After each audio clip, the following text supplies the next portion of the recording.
Muling iginiit ni Commission on Human Rights Chairperson Loretta Rosales na kailangan ng maisabatas ang House Bill 2152 o Commission on Human Rights Charter at bumuo ng National Human Rights Action Plan ng pamahalaan tungo sa pagpapalakas ng human rights initiative ng bansa.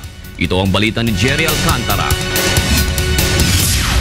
Tinatawagan ng pansin ni Commission on Human Rights Chairperson Loretta Eta Rosales si Pangulong Benigno Aquino III na suportahan ang pagsasabatas ng House Bill 2152 o CHR Charter Bill.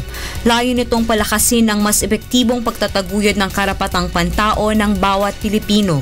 Actually, meron kaming charter bill. So, yun, konkreto yun. I wrote a memorandum to the President.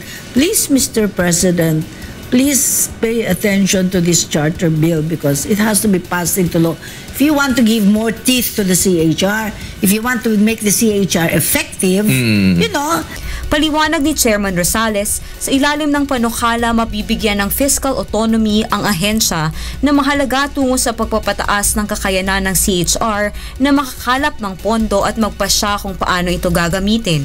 Kabilang sa mga plano ng CHR na nangangailangan ng pondo ang pagtatayo ng karagdagang provincial chapters upang mapalawak ang lokal na operasyon sa labas ng regional offices.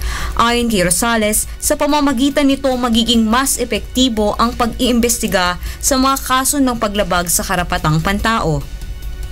Nabanggit din ni Rosales na kritikal ang fiscal autonomy upang mas magampanan ng mabuti ng CHR ang dagdag na tungkuling iniatas sa kanila ng mga naipasang batas na sumasaklaw sa karapatang pantao tulad ng Magna Carta for Women at iba pa.